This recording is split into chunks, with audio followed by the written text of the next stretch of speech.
Chers amis, nous voici arrivés au dernier jour de notre neuvaine, 9e jour, la veille de la fête de Saint Joseph.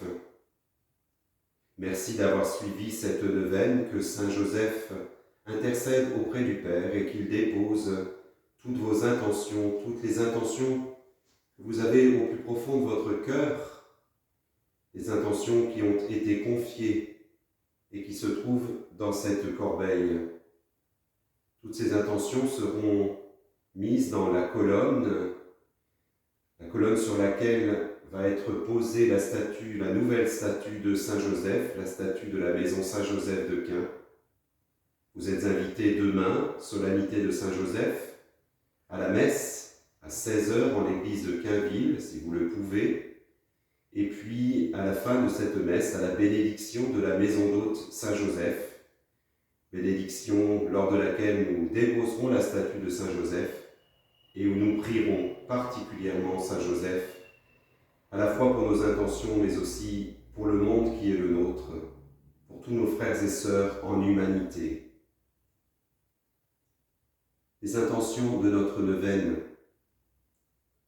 Pour les familles chrétiennes, qu'elles aient à cœur, comme Saint Joseph, d'éveiller leurs enfants à la lecture, l'écoute et la méditation de la parole de Dieu, que dans la prière, chaque enfant puisse découvrir la mission à laquelle Dieu l'appelle.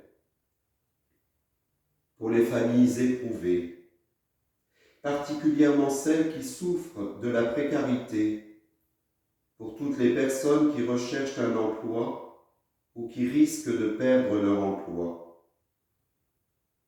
Pour notre Église, qu'elle redécouvre dans la figure de Saint Joseph un modèle d'humilité, de simplicité, de fraternité et de courage. Et je confie particulièrement à Saint Joseph toutes les personnes qui ont participé à cette neuvaine, toute leur famille. Gloire et louange à toi, Seigneur Jésus.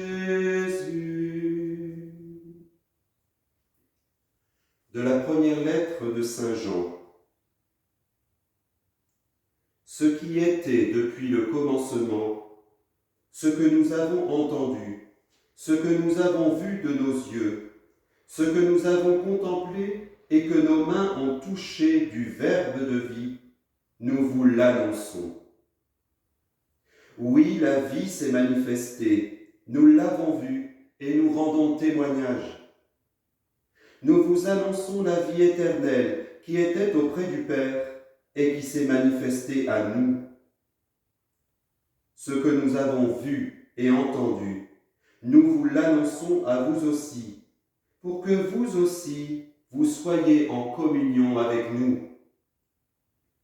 Or, nous sommes, nous aussi, en communion avec le Père et avec son Fils Jésus-Christ. Et nous écrivons cela afin que notre joie soit parfaite. Tel est le message que nous avons entendu de Jésus-Christ et que nous vous annonçons. Dieu est lumière. En lui, il n'y a pas de ténèbres.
Conclusion de la lettre apostolique Patris Cordé du pape François.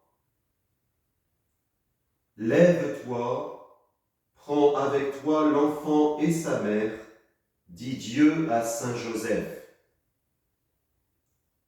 Le but de cette lettre apostolique, nous dit le pape, est de faire grandir l'amour envers ce grand saint, pour être poussé à implorer son intercession et pour imiter ses vertus et son élan. En effet, la mission spécifique des saints est non seulement d'accorder des miracles et des grâces, mais d'intercéder pour nous devant Dieu, comme l'ont fait Abraham et Moïse, comme le fait Jésus, unique médiateur, qui est auprès de Dieu Père, notre avocat, toujours vivant pour intercéder en notre faveur. Les saints aident tous les fidèles à chercher la sainteté et la perfection propres à leur état.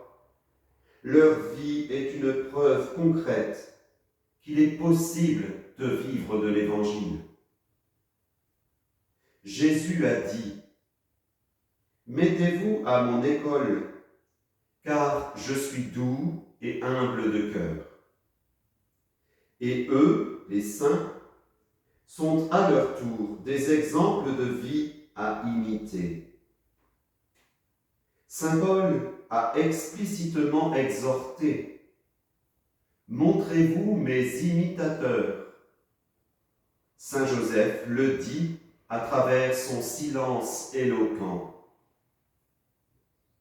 Devant l'exemple de tant de saints et de saintes, saint Augustin s'est demandé : ce que ceux-ci et celles-ci ont pu faire, tu ne le pourrais pas ?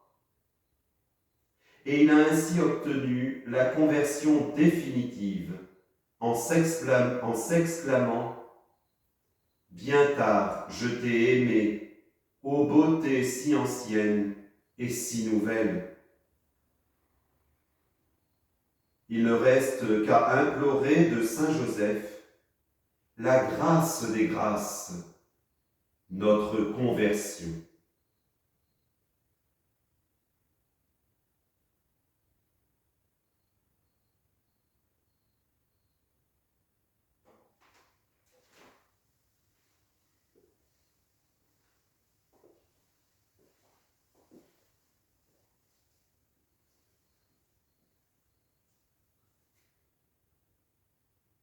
Il ne reste qu'à implorer de Saint Joseph la grâce des grâces, notre conversion. Nous lui adressons notre prière. Salut gardien du Rédempteur, époux de la Vierge Marie. À toi Dieu a confié son Fils, en toi Marie a remis sa confiance. Avec toi le Christ est devenu homme. Ô bienheureux Joseph, montre-toi aussi un Père pour nous et conduis-nous sur le chemin de la vie. Obtiens-nous grâce, miséricorde et courage, et défends-nous de tout mal. Amen. Notre Père, qui es aux cieux, que ton nom soit sanctifié, que ton règne vienne, que ta volonté soit faite sur la terre comme au ciel. Donne-nous aujourd'hui notre pain de ce jour. Pardonne-nous nos offenses, comme nous pardonnons aussi à ceux qui nous ont offensés. Et ne nous laisse pas entrer en tentation, mais délivre-nous du mal. Amen. Prions.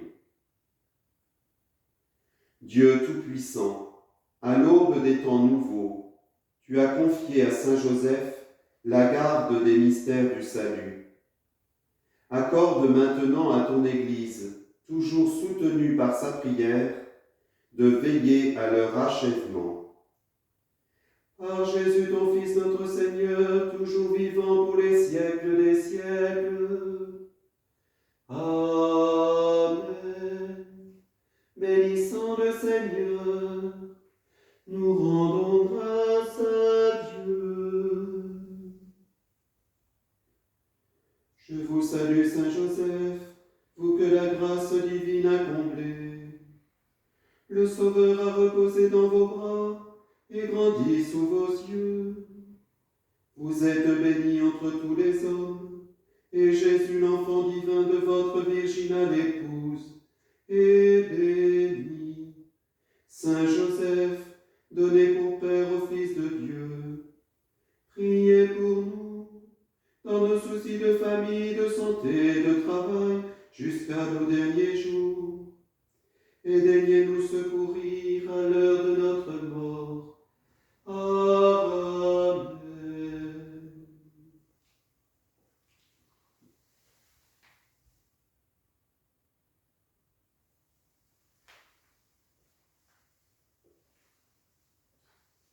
Frères et sœurs, encore merci d'avoir participé à cette neuvaine. Peut-être à demain soir, 16 h, en l'église de Quinville, pour la messe, suivie de la bénédiction.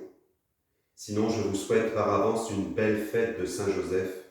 Que Saint Joseph continue d'intercéder pour vous, pour vos proches, pour toutes celles et ceux qui vous aiment, et qu'il continue d'intercéder aussi pour ce monde qui est le nôtre. Que Dieu vous bénisse.